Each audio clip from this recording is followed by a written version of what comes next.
the collection of philo or the history of a Western philo, and I finished that book.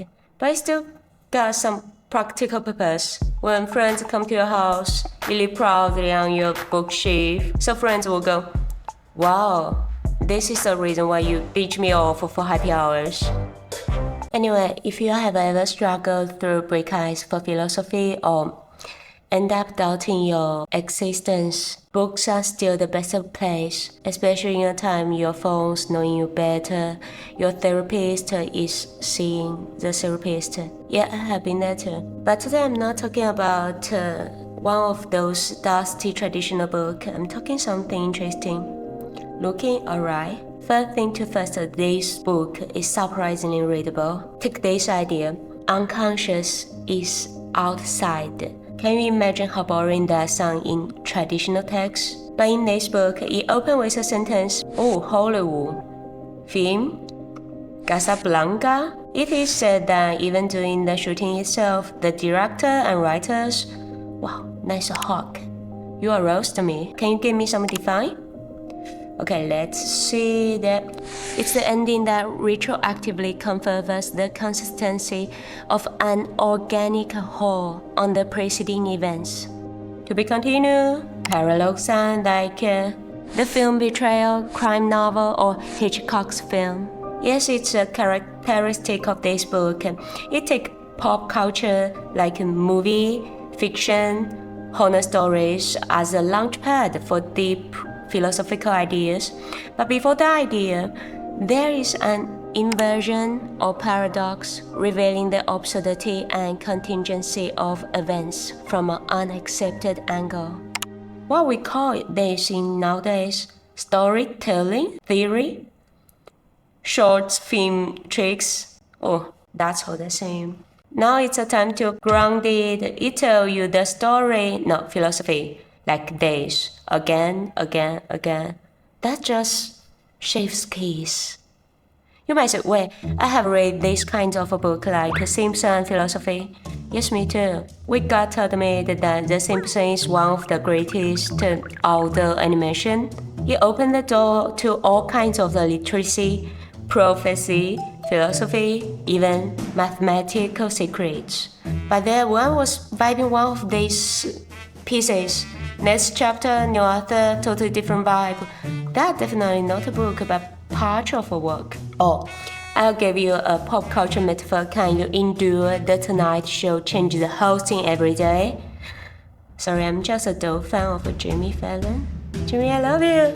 It even got a conclusion section. Like the journal paper I submitted yesterday. Yes, open access. To be fair, most of the pop culture references in this book are too vintage to read. We are talking about the early 20th, maybe even 19th. For Gen Z readers like me, it's open a time capsule cured by your professor's grandpa. But don't worry, I'll detail the book's core origin, like its title suggests. It's Lacan's thoughts. A lot of people assume Lacan was a philosopher. Technically, no. Actually, his doctoral dissertation was on paranoid psychosis. He started as a psychoanalyst, the kind who could stare at your trauma for hours and then say something cryptic in French. Later, he reinterpreted Freud using structural linguistics and birthed a system that academics have been arguing over. That's why Lacan's often seen as standing right at the crossroads of structuralism and poststructuralism. Here's a quick example from his angle. Imagine a baby sees themselves in a mirror. They suddenly recognize a whole image, complete, unified. But in real life, their body is still wobbly, fragmented. That illusion of self, that's the mirror stage from Lacan's early theory. In human language, you don't become yourself by being yourself. You become yourself by misrecognizing a version of yourself in someone else's gaze. His later work, like the Three Orders and the stuff we talked about in the last video, yeah, this Looking Awry book takes all that and runs with it. Like, it grabs the entire system, fantasies, language, trauma, desire, and just hurls it into movies, jokes, horror flicks, and pop culture. They describe exactly how we're shaped every day by the stories, rules, and systems we're born into.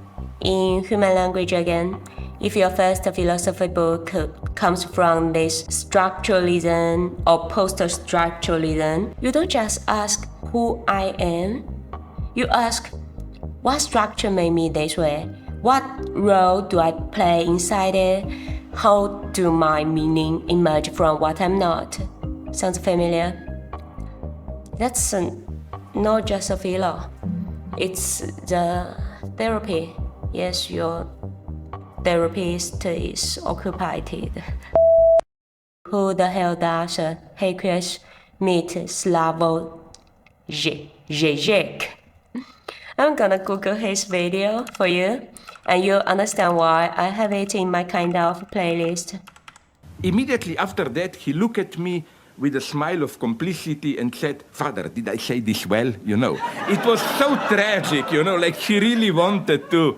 And He talks like on 3 espressos and a dare. When you think he's about to say something profound, he throws in a joke or sudden pivot to Hegel. The best part is he tried to turning his books and ideas into documentaries. Back in 2006, way before it was cool, and looking Awry, that was written in the 90s. I swear, this man talks and writes like he's been surfing the internet for 100 years. In this quite formal sense, love is evil. So yeah, when I call him nuts, I don't mean it in a bad way. I mean it in a deeply admiring, cause let's be real, if you are not you'll be crushed by this world a long time ago.